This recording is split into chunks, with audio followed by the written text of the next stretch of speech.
This is a Vauxhall Victor, a humble family car, a very slow slice of 70s suburbia. It doesn't strike me as a natural starting point for those of us wishing to build the world's quickest street-legal car. But it is. And what makes this tale even more curious is the car we're about to see is an entirely private enterprise. It hasn't been converted by a highly skilled Formula One team, and it hasn't had the multi-million-pound backing of a huge corporation.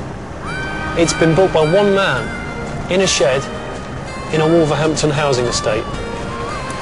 Meet Andy Frost, a 45-year-old automatic transmission specialist and creator of Red Victor 1. This has a 9.3-litre V8.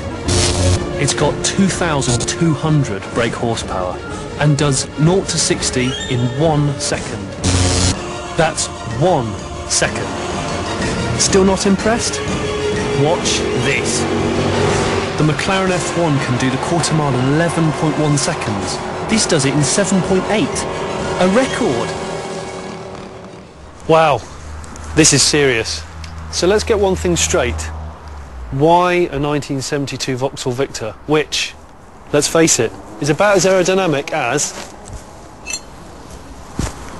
that? That's a fair comment, really. Just why not? It was a car that really appealed to me, the shape. I loved it, the Coke bottle shape. It looked American. I wanted to do one. You've had it a long time. Yeah, since 1981. Originally, it was bought as a family car for 60 quid.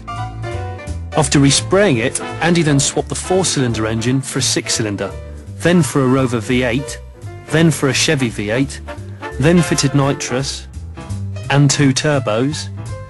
Things got really serious when he added some stickers. But the most amazing fact of it all is, it's street legal. I have the MOT certificate here. It does indeed, you're not lying. And it's tax exempt. And tax exempt. Pre-1973. So it's all free, which is really good. So, ballpark figure, how much do you think this car owes you? I'd say probably in the region of 100 grand. £100,000, that's quite a lot of money. Yeah, it's over a period of years, but it's pretty good value when you think it is the world's fastest street legal car for 100 grand. Compared to a Bugatti Veyron for £850,000. That is pretty good value. It is quite good value. In an acceleration stakes, the Bugatti Veyron would be just a long, long way back. Toast. Toast, but I wouldn't swap this for a Bugatti Veyron, that's for sure. Probably because it couldn't do this.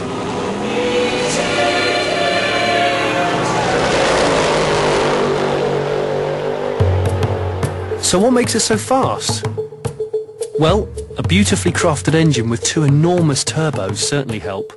But this isn't just lots of fast bits slung together. It's 9.3 litres of perfectly tuned V8. Just a millimetre of throttle is enough to break the speed limit. You probably find it's not that easy to get in. Yeah, you're telling me.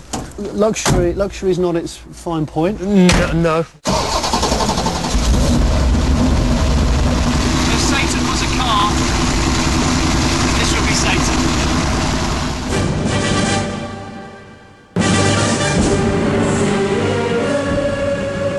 This feels very wrong indeed, but I like it. How tempted are you to just give it a bit of a squirt? All the time. All the time. Yeah, it's an adrenaline rush. It's actually quite comfortable as well. It's built to be usable. I didn't want it to be some sort of car that was just absolutely terrible to drive on the road. During everyday motoring, Red Victor 1 returns about 5 miles to the gallon. Fuel stops are a regular thing. So, how easy is it to actually drive this thing? Really easy. Just as easy as any other car. It's just the fact that you have to be aware that you've got 2,000 odd horsepower under your foot if you put it down. Give it a squirt.